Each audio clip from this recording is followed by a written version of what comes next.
الحمدللہ رب العالمین والصلاة والسلام علی رسولہ الامین محمد وآلہ وصحبہ اجمعین فلولا نفر من كل فرقة طائفة منهم ليتفقهوا في الدين ولينذروا قومهم إذا رجعوا إليهم ولعلهم يحذرون صدق اللہ العظیم۔ میں کوئی مولوی نہیں ہوں، نہ میں مقرر ہوں، مجھے کبھی زندگی میں تقریر کا نشہ نہیں چڑھا، نہ میں نے کبھی خواہش کی کہ میں کہیں تقریر کروں۔ کہیں پھنس جاتا ہوں تو ایک دو باتیں کر لیتا ہوں۔ اپنی مسجد ہے، وہاں بھی میں نے کبھی تقریر نہیں کی۔ مولوی صاحب نہیں ہوتے تو وہ مجھے کہتے ہیں آپ تقریر کریں، تو وہ دن میرے لیے مرنے کے برابر ہوتی ہے، مجھ سے وہ تقریر نہیں ہوتی۔ پھر جس ادارے میں اہل علم موجود ہو، حدیث کے ماہرین موجود ہو، شارحین موجود ہو، تو وہاں پھر بات کرنا تو میرے خیال سے اپنے آپ کو امتحان میں ڈالنا ہے۔ مگر میں نے اصطلاح الحدیث جو ہے اس میں ایک عنوان دیکھا ہے، وہ ہے کہ عرض علی الشیخ، یعنی چھوٹے اپنے بڑوں پر کبھی کبھی اپنی باتیں پیش کرتے ہیں کہ حضرت شیخ اس کو دیکھ لیں، اگر یہ باتیں خیر کی ہوئی تو آپ تصویب فرمائیں، اور اگر وہ اس میں غلطیاں ہوئیں تو میری تصحیح فرمائیں۔ تو بس آپ میری ان باتوں کو عرض علی الشیخ کی عنوان سے سنیں۔ اگر اس میں کچھ خیر کی باتیں ہوئیں، اللہ تعالیٰ مجھے اور آپ کو اس پر عمل کرنے کی توفیق عطا فرمائے، اور اگر شر کی باتیں ہوئیں تو اللہ تعالیٰ مجھے بھی اور آپ کو بھی ان کی شر سے محفوظ رکھے۔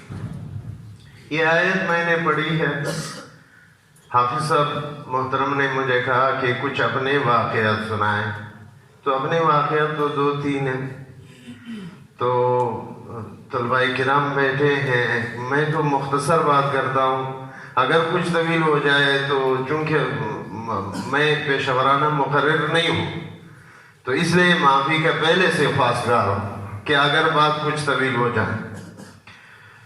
اس آیت کا ترجمہ یہ ہے کہ ہر گروہ سے کیوں یہ چھوٹا گروہ نہ اٹھا، دین کے راستے میں نہ نکلا کہ وہ دین میں تفقہ حاصل کرتے، اور پھر جب وہ واپس ہو جاتے تو لوگوں کو ڈراتے تاکہ وہ پرہیز کرتے اور بچ جاتے گناہوں سے۔ اس آیت میں لفظ آیا ہے لیتفقہ۔ آپ احباب جانتے ہوں گے کہ باب تفعول ہے، اور باب تفعول کے خاصیات میں ایک خاصیت مشقت بھی ہے، یعنی حاصل یہ ہوا کہ لیتجمش المشاقہ والکلفۃ فی تحصیلہ، تاکہ وہ مشقت اٹھائیں اور تکلیف اٹھائیں دین کے علم کے حاصل کرنے میں۔ اس کا حاصل کیا ہوا؟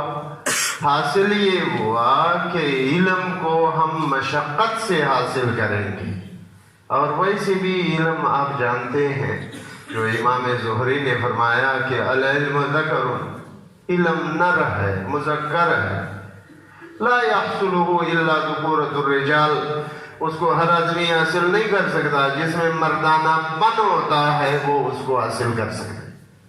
العلم ذکر لا يحصله الا ذکورۃ الرجال، وہ آدمی حاصل کریں گے جو مشقت اٹھائیں گے۔ یہ شارح مسلم مولانا عبدالعزیز صاحب موجود ہے، مسلم شریف میں یحییٰ ابن ابی کثیر کا ایک قول منقول ہے کہ علم حاصل نہیں ہوتا براحت الجسم، بدن راحت میں رکھ کے کوئی آدمی یہ خیال کرے کہ میں بڑا مجتہد بنوں گا، میں بڑا شارع بنوں گا، میں دین کا بڑا بندہ بنوں گا، یہ کبھی نہیں ہو سکتا۔ آپ علم حاصل کرنا چاہتے ہیں تو پہلی شرط یہ ہے کہ آپ ہمت کریں گے، آپ مشقت اٹھائیں گے، آپ اپنا پسینہ بہائیں گے، اور آپ اپنے آنکھوں کو جاگنے کے عادی بنائیں گے کہ دور سے لوگوں کو معلوم ہو کہ یہ تکی تکی آنکھیں ان لوگوں کی ہوتی ہیں۔ پھر کہیں جا کے علم حاصل کریں گے، پھر کہیں جا کے میں زیادہ واقعات نہ مجھے یاد ہے نہ میں سنا سکتا ہوں۔ میں نے ابو الوفا ابن العقیل کے بارے میں اس کے بارے میں پڑھا طبقات الحنابلہ میں کہ وہ کہتے تھے کہ میرے لیے روٹی چبانے کا جو وقت ہوتا ہے یہ مجھے گراں گزرتا ہے، میرا وقت ضائع ہوتا ہے۔ روٹی کو میدا بنائے اس طرح جس طرح قیمہ بناتے ہیں وغیرہ وغیرہ، تاکہ میرے لیے پھر اس کو ہضم کرنا آسان ہو، اس کو چبانا نہ پڑے اور میرا وقت ضائع نہ ہو۔ ابن جوزی کے بارے میں یہ مشہور ہے کہ یہ جو کڑک قلم ہوتے تھے اس کو درست کرتے تھے، اس کا جو بر ہوتا تھا، یہ بر نہیں ہوتا، وہ اتنا زیادہ ہوا کہ اس نے کہا کہ اس سے میرے غسل کے پانی گرم کر لے، اور اسے اس کے غسل کے پانی کو گرم کیا گیا تو وہ زیادہ پڑا اور پانی گرم ہو گیا۔ اس نے اتنا کام کیا۔ جب لوگ آتے تھے تو وہ وقت ضائع نہیں کرتے تھے، اس وقت وہ قلم درست کرتے تھے کہ کام بھی ہو جائے، بات بھی ہو جائے اور میرا وقت بھی ضائع نہ ہو۔ علماء مشقت کرتے تھے۔ زمخشری، جار اللہ زمخشری جو تفسیر کشاف کے مصنف ہے، اس کے بڑے سارے اشعار ہیں جو تاج الدین سبکی نے نقل کیے ہیں طبقات الشافعیہ الکبریٰ میں، وہ پھر آپ ادھر پڑھ لیں۔ تو میری پہلی بات یہ ہے کہ اگر آپ ادھر آئیں، میں تو روٹی کھاتا ہوں، ابھی میں سوچ رہا تھا حافظ صاحب کے گھر میں نے کھانا کھایا تو میں نے کہا کہ ایک روٹی کو چبانے کے لیے بھی ہم اس کو 10 لقمے بناتے ہیں۔ 10 لقمے میں نے بنائے، اس کا مطلب ہے کہ آپ روٹی کے لیے منصوبہ بناتے ہیں نہیں، آپ نے 10 لقمے بنائے یا 20 لقمے بنائے تو اسی طرح آپ درجے بھی رکھیں گے، کتاب کے 10-20 درجے رکھیں گے۔ پھر ہر ایک کو ویسے میں نے پیٹ میں نہیں ڈالا، اس کو بہت چبا کے ڈالا۔ تو جب روٹی کو بھی بار بار چبانا پڑتا ہے تو علم کو تو چبانا تو ضروری ہے، تکرار ضروری ہے، مطالعہ ضروری ہے، بار بار اس کا مذاکرہ ضروری ہے۔ ورنہ اگر یہ نہ ہو، یہ کھانا، یہ ایک روٹی میں نے اٹھائی تو پہلے میرے آنکھوں نے دیکھا کہ اس روٹی میں کوئی زہریلی چیز تو نہیں ہے، ابھی میں کھانا کھا رہا تھا تو اس میں دیکھا تو نہیں ہے۔ اچھا، پھر میں نے ناک کے قریب کیا تو ناک نے بتایا کہ اس میں کوئی بدبو بھی نہیں ہے۔ پھر میں نے زبان پہ ڈالا تو زبان نے بتایا کہ یہ سخت گرم بھی نہیں ہے اور تلخ کڑوی بھی نہیں ہے، یہ کڑوا بھی نہیں۔ پھر اس کے بعد میں نے احتیاط کیا کہ اس کو دانتوں سے چبایا، کوئی ایسی چیز تو نہیں ہے جو میرے پیٹ میں اٹک جائے۔ تو اس کا مطلب ہے کہ ایک لقمے کے لیے ہم نے 4 بار احتیاط کیا، دیکھا بھی، سونگا بھی اور چکھا بھی اور اس کو چبایا بھی۔ اس کا مطلب ہوا کہ جب ایک کھانے کے لیے آپ اتنے اہتمام کرتے ہیں تو علم کے بارے میں آپ کتنے اہتمام کریں گے کہ اس کو ہم اپنے ذہن میں ڈالیں۔ ہر گری پڑی چیز انسان ذہن میں نہیں ڈالتے۔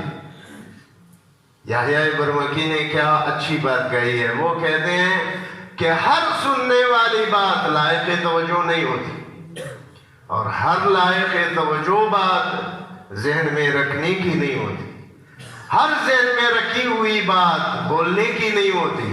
انتخابات کر لیتے ہیں لوگ، سننے میں بھی انتخاب، توجہ میں بھی انتخاب، ذہن میں رکھنے میں بھی انتخاب۔ تو یہ ہم کھانا کھاتے ہیں اس میں احتیاط کرتے ہیں، مگر جب علم پڑھتے ہیں، اساتذہ سے سنتے ہیں، اساتذہ سے مختلف محافل میں ہوتے ہیں تو ان کی باتوں سے وہ معمولی چیزیں نوٹ کر لیا کریں۔ میں نے امام شافعی کا ایک قول پڑھا تھا اس سے کسی نے کہا کہ لیث کیسے عالم تھے؟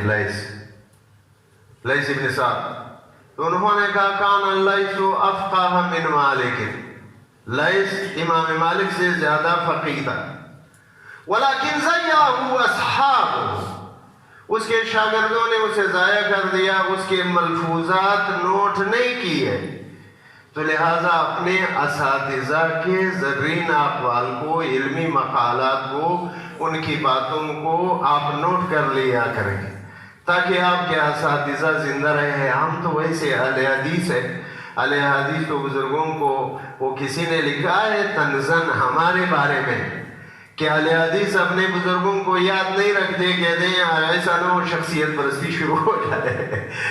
ہمارے بارے میں بطور طنز لکھا ہے، تو اپنے بزرگوں کو یاد رکھو اور ان کی ملفوظات یاد رکھو، ضائع نہ کرو، جیسا کہ وہ امام شافعی نے لیث کے بارے میں لکھا کہ شاگردوں نے اسے ضائع کیا۔ آپ اپنے اساتذہ کو ضائع نہ کریں، ان کے تمام اقوال آپ اپنے پاس محفوظ رکھیں، آج آپ کو کام نہیں آئیں گے، عرصے بعد آپ جانیں گے کہ یہ بہت کام کی چیزیں ہیں۔ ایک بات میں نے یہ کی کہ علم کے بارے میں مشقت کرنی چاہیے۔ دوسری بات میں یہ عرض کرتا ہوں کہ آپ اپنے میں احساس پیدا کریں۔ ایک بات عرض کرتا ہوں کہ خود پسند بنیں۔ خود پسندی تو گناہ ہے، مگر آپ خود پسند بنیں گے تب قیمتی بنیں گے نا جی، خود کو پسند کریں گے تب قیمتی بنائیں گے۔ مثلا میں ایک جملہ کہتا ہوں، آپ اپنے آپ میں یہ احساس پیدا کریں کہ مستقبل کے رہنما آپ ہیں، مستقبل کے رہنما آپ ہیں۔ حضرت عبداللہ ابن عباس کے بارے میں ایک صحابی فرماتے ہیں کہ میں اور حضرت عبداللہ ابن عباس چھوٹے تھے، حضرت عبداللہ ابن عباس نے کہا آ جائیں صحابہ سے علم حاصل کریں، ان کے گھروں کو جائیں، ان سے سبق سیکھ لیں۔ کہتے ہیں میں نے کہا کیوں حاصل کریں گے؟ انہوں نے کہا ایک زمانہ آئے گا کہ اس میں ہم بڑے لوگ بنیں گے، بڑے لوگ بنیں گے، اساتذہ بنیں گے، لوگ ہم سے علوم حاصل کریں گے۔ وہ کہتے ہیں کہ میں نے کہا نہیں ایسا کبھی نہیں ہوگا کہ یہ بڑے بڑے صحابہ نہ ہو اور آپ کے پاس لوگ آ جائیے بھی۔ اچھا، عبداللہ ابن عباس جاتے تھے، صحابہ کے گھروں کے سامنے بیٹھتے تھے، لوگ نکلتے تھے، اس سے احادیث پوچھتے تھے۔ زندگی کے آخری ایام میں عبداللہ ابن عباس مسجد میں بیٹھے ہوتے تھے اور لوگ مسائل پوچھتے تھے، تو وہ صحابی آئے، اس نے دیکھا کہ یہ آدمی بڑا ضعیف ہے، یہ آدمی جو ہے یہ بڑا ضعیف ہے، آج وہ مرجع ہے، آج وہ آدمی مرجع ہیں، مجھ سے کوئی نہیں پوچھتا، ان کے پاس علوم کا ذخیرہ ہے تو ان کے پاس ہے۔ آپ اپنے بارے میں یہ تصور ہے کہ ہمارے اس دور میں مدارس میں میں رہا ہوں، سب سے بڑا عالمیہ اساتذہ اور شاگردوں کا یہ ہے کہ وہ احساس کمتری میں مبتلا ہوتے ہیں، یہ سب سے بڑا عالمیہ ہے۔ میں آپ سے بات عرض کرتا ہوں، کوئی آدمی نواز شریف سفیر بنائے نا جی، میں اس کا سفیر بنوں، عمران خان کا سفیر بنوں، تو آپ کا کیا خیال ہے میں کیا کروں گا؟ میں اپنے بارے میں کیا تصور رکھوں گا؟ تو جو نبی صلی اللہ علیہ وسلم کا سفیر ہو، جو انبیاء کا سفیر ہو، جو سیدنا ابوبکر صدیق کا سفیر ہو، جو سیدنا عمر فاروق، سیدنا عثمان کا سفیر ہو، دین کا سفیر ہو، وہ بھی اپنے آپ پر فخر نہ کرے، وہ بھی خوشی محسوس نہ کرے، احساس کمتری میں مبتلا ہو، تو اس سے زیادہ بدقسمتی اور کیا ہو سکتی؟ وہ امیر خسرو نے کہا کہ داغ غلامیت کر، رتبہ خسرو بلند، شاہ ولایت شود، بندہ کے سلطان خرید۔ کہتے ہیں کہ آپ کی غلامی نے اس داغ کو بلند کر دیا، میرا مقام بلند کر لیا۔ اور بادشاہ جب کسی غلام کو خریدتے ہیں تو وہ ایسے ہو جاتے ہیں جیسے ایک صوبے کے وزیر ہو گئے۔ تو ہم اللہ کے رسول کے غلام ہیں، ہم صحابہ کے غلام ہیں، ہم دین کے خادم ہیں، تو ہم میں یہ بات ہونی چاہیے کہ ہم اپنے آپ پر اعتماد کریں، احساس کمتری میں مبتلا نہ ہو۔ میں ایک بات عرض کرتا ہوں، یہ قرآن مجید میں ہے، قرآن مجید میں اس آیت کی تشریح میں بہت سارے مفسرین نے بہت ساری باتیں لکھی ہیں، وہ پھر انشاءاللہ صحیح۔ ایک ایک جملہ یہ ہے کہ وہ کہتے ہیں کہ وَقَالَ إِنَّنِي مِنَ الْمُسْلِمِينَ. بعض علماء نے لکھا ہے کہ یہ جملہ تفاخر کے لیے ہے، کہ انسان کو اس بات پر فخر ہونا چاہیے کہ میں بہرحال مسلمانوں میں سے ہوں، الحمدللہ میں مسلمان، اس لیے دعوت دین کا کام کر رہا ہوں کہ مسلمان ہوں، مجھے اس پر فخر ہے کہ میں مسلمان ہوں، اللہ کا بندہ ہوں، رسول اللہ صلی اللہ علیہ وسلم کا غلام ہوں. تو یہ احساس آپ اپنے آپ میں پیدا کریں. میں نے کسی عالم کے بارے میں پڑھا، یہ تعلیم المتعلم میں پڑھا یا کسی اور کتاب میں پڑھا، تو اس میں لکھا کہ ایک عالم رات کو بیمار ہو گئے. بیمار، غالباً محمد ابن الحسن تھے یہ احناف کے جو امام ہیں، تو وہ بیمار تھے مگر پڑھتے تھے، بیمار تھے پڑھتے تھے، سوتے نہیں تھے. ہم تو بیمار ہو جائیں تو پھر سونا تو یقینی ہے، تو وہ سوتے نہیں، پھر اٹھ کے پھر بیمار وہاں باتھ روم میں جائے، وہاں جائے حاجت کے لیے، وہاں سے آئے پھر پڑھنے لگے، اس طرح. تو رات جب گزری تو شاگرد نے پوچھا کہ آپ رات کو سوئے نہیں اور بیمار بھی تھے. تو انہوں نے کہا کہ عوامی لوگ جو ہے وہ سارے سوئے ہوئے ہیں کہ علماء سے مسائل پوچھیں گے، اور علماء سوئے ہوئے ہیں کہ محمد سے پوچھیں گے. فَإِذَا نِمْتُ فَفِي تَضِيعُ الدِّينِ، اگر میں سو گیا تو دین ضائع ہو گیا. یہ احساس ہونا چاہیے. یہ احساس آپ میں ہو کہ سارے عوام وہ اس وقت رات میں آرام کر رہے ہیں علماء کے لیے، علماء مجھ سے پوچھیں گے، اور میں سو گیا تو پھر دین ضائع ہوا، پھر میں نہیں رہوں گا، دین بھی نہیں رہے گا. اگر آپ میں یہ احساس پیدا ہو گیا کہ میں رہنما ہوں مستقبل کا، لوگ مجھ سے پوچھیں گے مسائل. حضرت ابوبکر رضی اللہ تعالی عنہ نے فرمایا، وہ جو مرتدین کا مسئلہ ہوا تھا، ایک جملہ تاریخ میں اس کا منقول ہے کہ اَيُنْقَصُ الدِّينُ وَأَنَا حَيٌّ، کیا دین سے نقصان کیا جائے گا، دین کا ایک حصہ ختم کیا جائے گا اور میں زندہ ہوں؟ یہ نہیں ہو سکتا. یہ عظیم فکر ہے، اس کو بندہ رہنما بنا ہے. آپ کہیں کہ میں موجود ہوں اور علم قرآن و سنت کو سمجھنے والا کوئی نہیں ہوگا، میں موجود ہوں اور حدیث کا دفاع کرنے والا کوئی نہیں ہوگا، میں موجود ہوں، صحابہ کا دفاع کرنے والا کوئی نہیں ہوگا، یہ کبھی نہیں ہو سکتا. اب یہ احساس اپنے اندر پیدا کریں. ابو حفص کبیر کے بارے میں ہے، ابو حفص کبیر کے بارے میں کہ اس نے امام محمد کے بارے میں کہا کہ وہ رات کو سوتے تھے پھر جاگتے تھے، پھر سوتے تھے پھر جاگتے تھے، پھر سوتے تھے. کہتے ہیں کہ جب میں سوتا ہوں تو مجھے خیال آتا ہے کہ ایک مسئلے دورے گئے، پھر جاگتا ہوں، پھر جب تک جاتا ہوں پھر سو جاتا ہوں، پھر جو سوتا ہوں پھر جاگتا ہوں، اس طرح کرتا ہوں. علماء کرام سارے اس طرح کرتے ہیں. میں نے صرف ایک مثال دی ہے امام محمد کی. تو دوسری بات یہ ہے کہ آپ اپنے اندر عظمت پیدا کریں اور عظیم احساس پیدا کریں کہ آپ کا اس دین سے تعلق ہے، تب آپ کا کام ہوگا، تب انشاءاللہ العزیز آپ بڑا بنیں گے. اور اگر آپ میں یہ احساس نہ ہو تو میرا خیال ہے آپ بھی پھر ہماری طرح اسی طرح رہیں گے، کوچوں میں رہیں گے، ادھر جائیں ادھر جائیں، کوئی کام نہیں کر پائیں گے. اچھا، تیسری بات جو میں عرض کرنا چاہتا ہوں وہ یہ ہے کہ ہمارے اس دور میں علماء کرام تو اس میں پھر بھی ہوتے ہیں، طلباء کرام میں وقار نام کی کوئی چیز نہیں ہوتی. وقار نام کی عزت کوئی چیز نہیں ہوتی. میں نے ابھی مثال پیش کی، میں نے کہا میں عمران خان کا وزیر ہوں، میں اس کا سفیر ہوں. تو آپ کبھی مجھے نہیں پائیں گے کہ میں نائی کی دکان میں بیٹھا ہوں ٹی وی دیکھ رہا ہوں. میں نہیں، اس لیے کہ میں سفیر ہوں، ادھر کیسے بیٹھوں؟ میں گندے مقامات میں پھر کبھی نہیں بیٹھوں گا، میں غلط لوگوں کے ساتھ کبھی نہیں بیٹھوں گا، میں ایسے گپ شپ کبھی نہیں لگاؤں گا جس سے میری ذات کو خطرہ لائق ہو، جس سے دین کو خطرہ لائق ہو، وغیرہ وغیرہ. یہ میرے بیٹے کبھی گھر آتے ہیں تو میں ان سے بات کہتا ہوں، میں کہتا ہوں بھائی آپ جامعہ سلفیہ کے نمائندہ ہیں، آپ اگر پہلے سب میں نماز نہیں پڑھیں گے تو اس کا مطلب ہے آپ کی نمائندگی خراب ہے، آپ نے اس مدرسے کا کھانا خراب کر کے رکھ دیا. آپ اگر اخلاق میں برتر نہ ہو تو اس کا مطلب ہے کہ آپ اس مدرسے کے نمائندے نہیں ہیں۔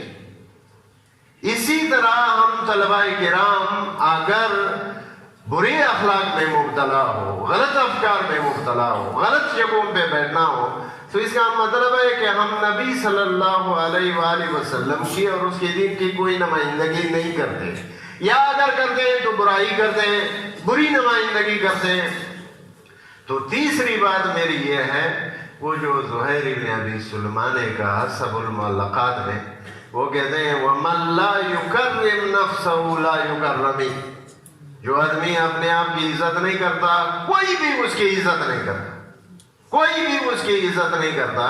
تو اس لیے امام مالک کے بارے میں وارد ہے کہ وَالسَّائِلُونَ نَوَاكِسُ الْأَذْقَانِ، لوگ سوال کرتے تھے اس طرح نیچے دیکھتے تھے، روب دام کی وجہ سے امام مالک کو اس طرح نہیں دیکھ سکتے۔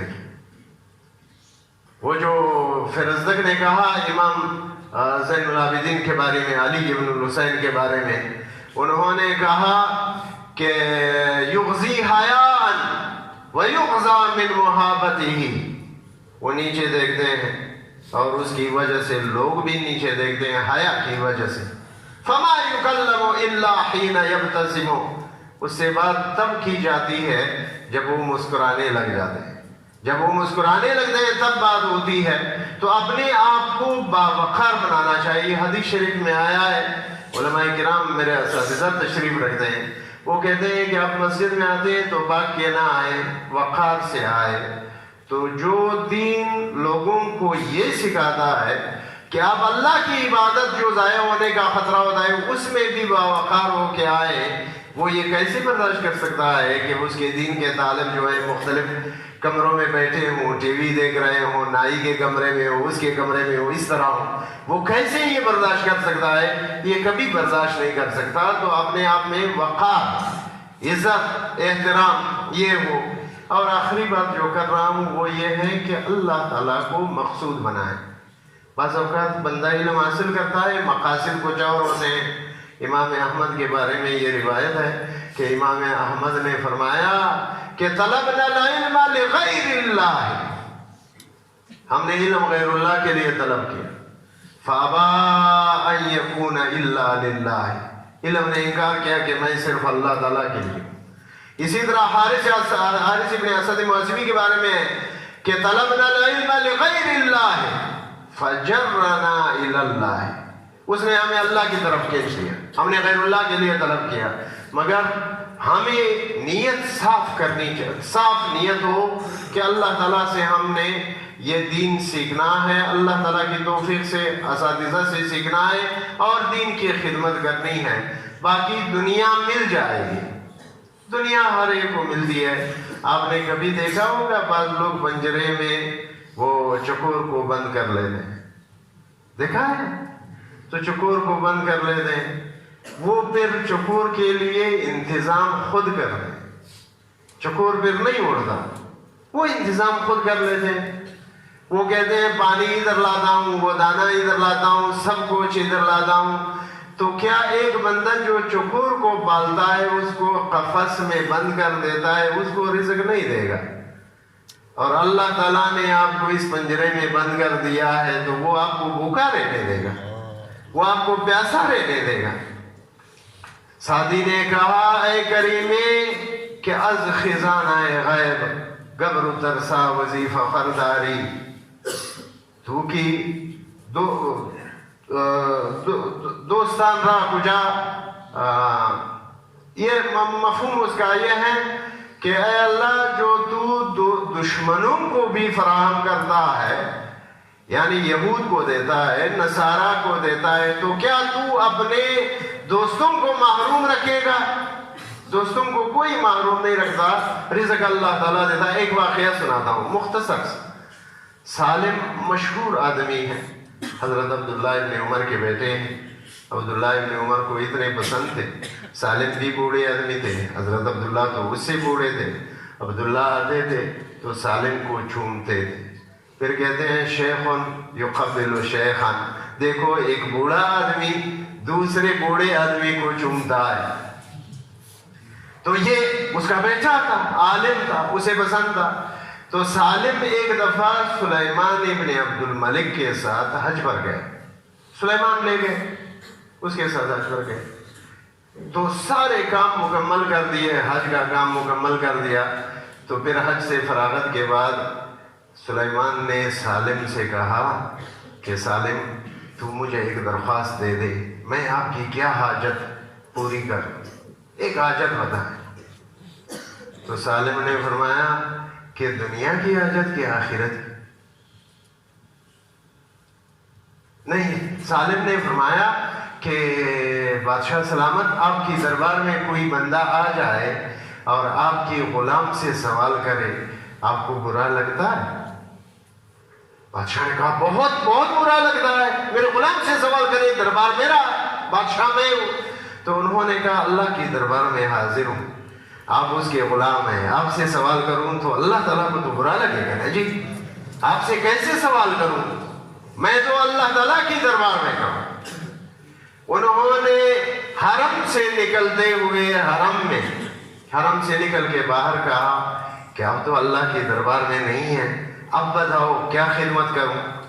انہوں نے کہا دنیا کا سوال کروں یا آخرت؟ انہوں نے کہا نہیں، دنیا کا آخرت کا میرے ساتھ کیا تعلق ہے. تو انہوں نے کہا دنیا کا تو میں نے اللہ تعالیٰ سے بھی سوال نہیں کیا، آپ سے کس طرح کر سکتا ہوں. آپ ان لوگوں کو نمونہ بنائیں. کھانا ملتا ہے، میں خود اپنا ایک دو واقعے سناتا ہوں. میں اپنے گھر سے نکلتا تھا اور ہم نے سیاہ غربت میں زندگی گزاری ہے. سیاہ غربت، اس سے زیادہ سخت الفاظ مجھے نہیں معلوم. تو سیاہ غربت میں ہم نے زندگی، میں اپنے گھر سے نکلتا تھا 7 بار اس طرح ہوا کہ میرے جیب میں ایک پائی بھی نہیں تھی. میں کوئٹہ سے پشاور جاتا تھا اور میں ٹرک اڈے میں کرتا تھا، کوئی ڈرائیور مل جائے وہ مجھے مفت صبح سرحد لے جائیں. اور میں کبھی یہ دودھ 5 روپے کا دودھ خرید لیتا، پھر اس میں جلیبی کوال کرتا تھا کہ مجھے بھوک نہ لگے، پھر ہفتے ہفتے کچھ ملتا نہیں. ایک جوڑا کپڑے تھے وہ بھی پٹ گئے تھے، وہ سارے میں نے ایک سوئی سے وہ سی لیے تھے، پاؤں سے لے کر یہاں کندھے تک. اور اسی کپڑے میں کپڑے دھوتا تھا اور میں غسل خانے میں جا کے اس کو دھوتا تھا، پھر وہ میرے بدن پہ خشک ہوتے تھے. مگر اللہ تعالیٰ نے زندہ رکھا، کبھی کسی کا محتاج نہیں بنایا. میرے رب نے کبھی مجھے محروم نہیں رکھا، جب بھی میں نے اس سے مانگا اس نے مجھے دیا. اور آپ کو تو ماشاءاللہ گھر کی طرف سے سب کچھ ملتا، اور پیسے بھی ملتے ہیں، وقت بھی ہے، جوانی بھی ہے، سب کچھ ہے، اساتذہ بھی ہے، اور بڑے فیض والے اساتذہ ہے، مدرسہ ہے. اس میں بھی اگر وہ جو اقبال نے کہا کہ موسم اچھا، پانی وافر، مٹی بھی زرخیز، جس نے اپنا کھیت نہ سینچا ہو کیسا دیکھا. اب سب کچھ میسر ہو پھر بھی انسان جو ہے علمی بندہ نہ بن سکے اور دین کی خدمت کے لیے اپنے آپ کو وقف نہ کرے، تو یہ بڑی محرومی کی بات ہے. یہ چند باتیں میں نے طلباء کرام کو بتائی، مجھے نہیں معلوم اس میں کچھ خیر کی باتیں ہیں کہ نہیں. بہرحال مجھے یہی باتیں آتی تھیں، میں نے سنائی. اگر خیر کی بات ہے تو اللہ تعالیٰ مجھے بھی آپ کو بھی اس پر عمل کرنے کی توفیق عطا فرمائے، اور اگر شر کی بات ہے تو مجھے بھی اور آپ کو بھی اس کے وبال سے محفوظ فرمائے. وآخر دعوانا الحمدللہ رب العالمین.